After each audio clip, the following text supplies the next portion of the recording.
Hola, bienvenidos a este video. En esta ocasión explicaré cómo cargar una base de datos o un archivo al software RStudio. Antes de comenzar, es importante conocer algunas características del archivo que contiene la información o las variables que nosotros queramos cargar. Entre ellos, primero es saber cuál es su ubicación dentro de nuestro disco duro o dentro de una llave de almacenamiento. El segundo es cuál es el formato que éste tiene y cuál es la extensión. Una de las formas o de los archivos que es más fácil de subir al programa es aquellos que tienen extensión .txt o .csv, archivos separados por comas. Mientras que si bien los archivos que son de Excel, .xls o .xlsx, es posible cargarlos, requiere información adicional o un paso adicional.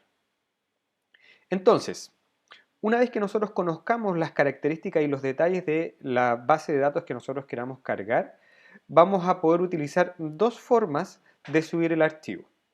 La primera de ellas es a partir del menú, mientras que la segunda es a partir de comandos. Procedamos entonces a la primera de ellas, puesto que es la más fácil. Si nosotros nos ubicamos en la esquina superior derecha, vamos a observar que hay un pequeño menú que dice importar set de datos. Si nosotros hacemos clic, nos da la opción desde cargarlo desde internet o desde un archivo de texto.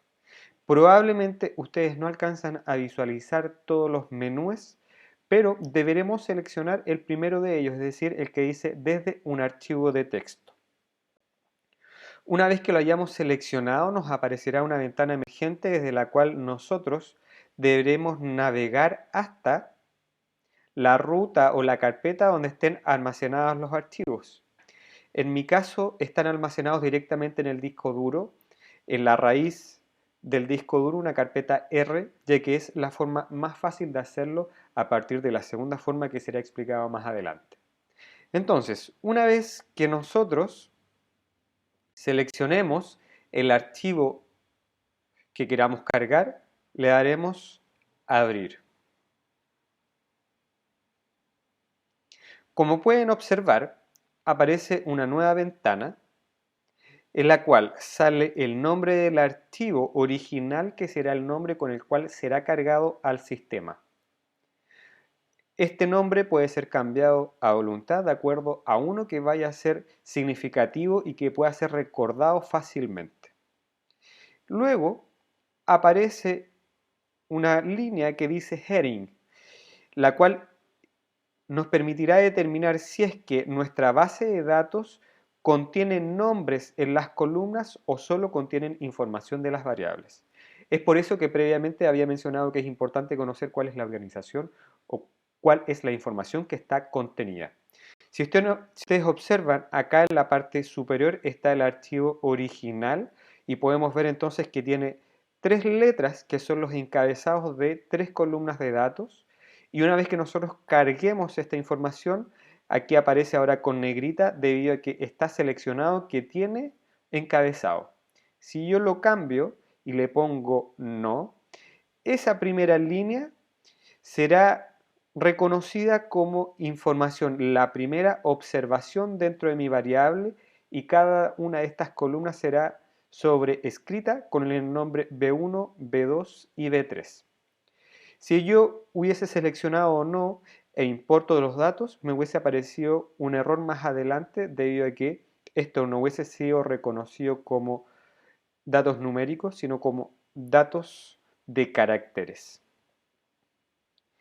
Luego, automáticamente, el programa reconoce cuáles son los separadores entre una columna y otra. Ustedes pueden observar aquí que yo tengo puros datos en la primera observación y estos están separados con un decimal que está designado con una coma. Este programa normalmente utiliza el punto como separador decimal y es lo que ustedes pueden ver acá. Todas las comas fueron reemplazadas por puntos. mientras que el separador de cada columna es un semicolon, es decir, es un punto y coma, como ustedes pueden observar en la parte superior o como pueden ver entre cada una de las columnas. Esos son los factores más importantes que hay que tomar en cuenta antes de cargar el archivo. Una vez que nosotros estemos seguros de que este es el formato final que deseamos para nuestros datos, podemos ingresar y seleccionar el botón Importar. Pueden observar ahora entonces que se ejecutó una línea de comandos seguida de una función que dice View Datos, es decir, esta línea, la primera línea es la que me permite cargar y la segunda es la que me permite observarlos. Y es por eso que se abre una nueva ventana que me permite visualizar cada una de las columnas de datos que acabo de mencionar. Si nosotros nos vamos al ambiente global, podemos ver entonces que existe una nueva base de datos que está cargada, una nueva variable que tiene 15 observaciones en 3 columnas o en 3 variables. La segunda forma de cargar un archivo es mediante un comando. Accederemos a nuestro script para facilitar la comprensión de esta segunda forma.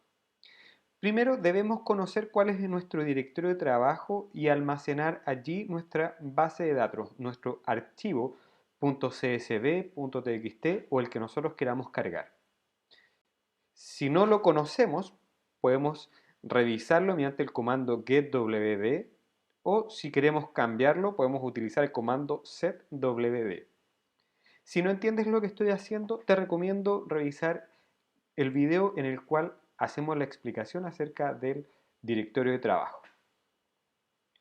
Una vez que nosotros tengamos almacenado nuestro archivo de datos en la carpeta o el directorio de trabajo, vamos a utilizar el comando read.table. Esta función tiene como argumentos el nombre de nuestro archivo que contiene la información que queramos cargar. Y además, aquellas características importantes que mencioné acerca de cómo está organizado nuestro archivo. Entre ellos, determinar si es que tiene encabezados, es decir, una primera fila en la cual están indicados el nombre de cada una de las columnas, saber cuál es el separador que nos identifica una columna o una variable de otra y saber cuál es el separador de los decimales o cuál es el carácter que nos identifica el punto o la coma como decimal. Entonces, ustedes pueden observar que como argumentos adicionales, aquí está escrito separador igual, entre comillas, que es lo que me identifica una columna de otra. En este caso, yo utilicé como separador la coma. Y el decimal me lo identifica como el punto, es decir, los números enteros seguidos de un punto me indicará cuáles son los decimales que continúan.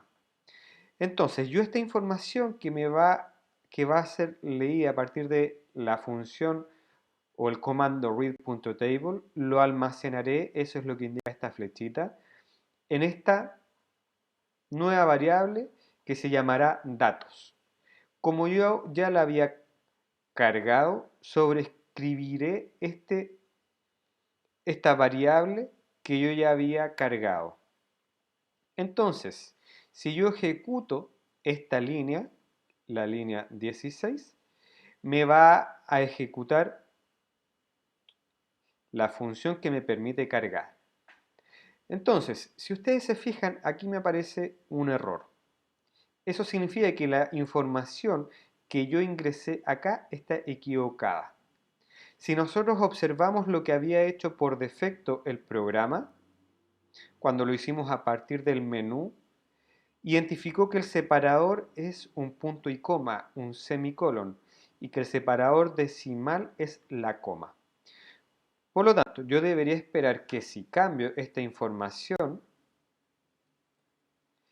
y luego ejecuto, esto corre correctamente.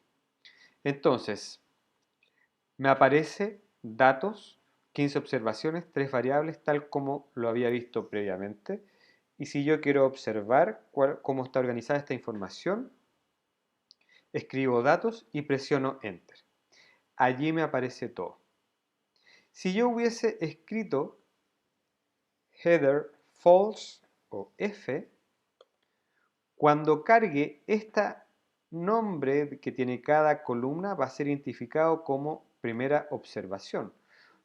Por lo tanto, si yo vuelvo a revisar, ustedes pueden observar que me cargó ahora la primera línea que contenía el nombre de la columna como una observación y renombró cada columna con B1, B2 y B3.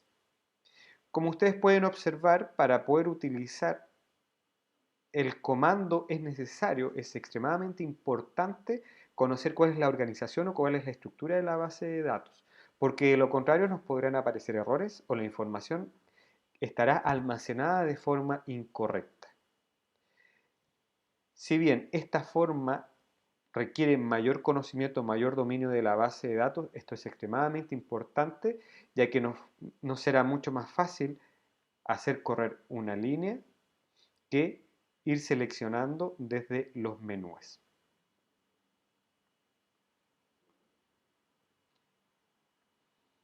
Por lo tanto, existen dos formas de cargar los archivos al sistema. La primera de ellas es a partir del menú Import Dataset que nosotros vamos a encontrar en la esquina superior derecha. Una vez seleccionado el archivo, nosotros debemos cerciorarnos de que la organización que tendrá este es la adecuada respecto a lo que nosotros esperamos que contenga el archivo. La segunda opción es a partir de la función read.table. Esta necesita obligatoriamente como argumentos cuáles son las características, entre ellas si tiene encabezado, cuál es el separador decimal y cuál es el carácter que identifica cada una de las columnas.